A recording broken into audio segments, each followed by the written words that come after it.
Hello ನಮಸ್ಕಾರ ಕರ್ನಾಟಕ, ನಾನು ನಿಮ್ಮ ಸೋಲೋ ಟ್ರಾವೆಲರ್ ಶರತ್ ಮಾತಾಡ್ತಾ ಇದ್ದೀನಿ. ವೀಕ್ಷಕರೇ, ತಾವೆಲ್ಲರೂ ಗಮನಿಸ್ತಾ ಇರ್ಬೋದು ಅನ್ಕೊಳ್ತೀನಿ. ಯಾರೆಲ್ಲ ಈ ಸಮ್ಮರ್ ಟೈಮಲ್ಲಿ ಬೀಚ್ ಕಡೆ ಹೋಗ್ತಾ ಇದ್ದೀರೋ ಅವ್ರಿಗೆಲ್ಲ ಒಂದು ಕಿವಿ ಮಾತನ್ನ ಹೇಳಕ್ಕೆ ಇಷ್ಟಪಡ್ತಾ ಇದ್ದೀನಿ. ನಮ್ಮ ಕರ್ನಾಟಕದಲ್ಲಿರುವಂತಹ ಉಡುಪಿ ಪಕ್ಕದಲ್ಲಿರುವ ಮಲ್ಪೆ ಬೀಚಿನಲ್ಲಿ ಮಲ್ಪೆ ಹೌಸ್ ಅಂತ ಒಂದು ಅದ್ಭುತವಾದಂತಹ ಸುಸರ್ಜಿತವಾದಂತಹ ಹೌಸ್ ಇದೆ.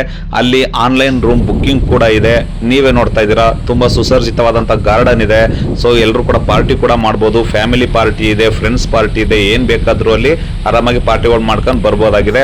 ಸೊ ನಾನು ತುಂಬಾ ಇಷ್ಟಪಟ್ಟಂತ ಮಲ್ಪೆ ಹೌಸ್ ತುಂಬಾನೇ ಅದ್ಭುತವಾಗಿದೆ. ಅಲ್ಲಿ 3 ಮೆಂಬರ್ಸ್, 4 ಮೆಂಬರ್ಸ್, 10 ಮೆಂಬರ್ಸ್ ಮತ್ತೆ 2 ಮೆಂಬರ್ಸ್ಗೂ ಕೂಡ ರೂಮ್ಗಳನ್ನ ಕೊಡ್ತಾರೆ. ತುಂಬಾನೇ ಕಡಿಮೆ ದರದಲ್ಲಿ ಸಿಗುವಂತಹ ರೂಮ್. ನಿಮಗೆಲ್ಲ ಏನು ಹೇಳಕ್ಕೆ ಇಷ್ಟಪಡ್ತೀನಿ ಅಂದರೆ, ಅಲ್ಲಿ ಇರುವಂತಹ ಬೀಚಿಂದ ಆ ರೂಮಿಗೆ ಜಸ್ಟ್ 50 ಮೀಟರ್ ಅಂತರದಲ್ಲಿದೆ ಅಷ್ಟೇ.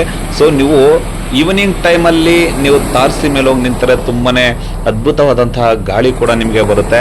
ಹಾಗಾಗಿ ನಾನು ಈ ವಿಡಿಯೋದ ಮೂಲಕ ಹೇಳಕ್ಕೆ ಇಷ್ಟಪಡ್ತೀನಿ, ಎಲ್ಲರೂ ಕೂಡ ಬೀಚ್ ಕಡೆ ಹೋಗ್ತಾ ಇದ್ದೀರಾ ಈ ಸಮ್ಮರ್ ಟೈಮಲ್ಲಿ, ಮಕ್ಕಳುಗಳನ್ನು ಹುಷಾರಾಗಿ ನೋಡ್ಕೊಳ್ಳಿ. ಬೀಚ್ ಕಡೆ ಹೋದಾಗ ನಾನು ಪ್ರತಿಯೊಂದು ವಿಡಿಯೋದಲ್ಲೂ ಕೂಡ ನಾನು ಹೇಳ್ತಾ ಇರ್ತೀನಿ, ನಿಮ್ಮ ಮಕ್ಕಳು ಜೋಪಾನ, ಇದು ತಂದೆ ತಾಯಂದಿರ ಕರ್ತವ್ಯ ಅಂತ ಹೇಳಿ.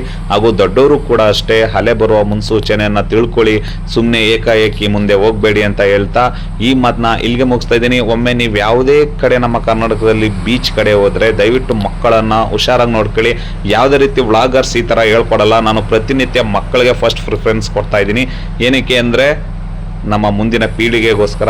ಧನ್ಯವಾದಗಳು.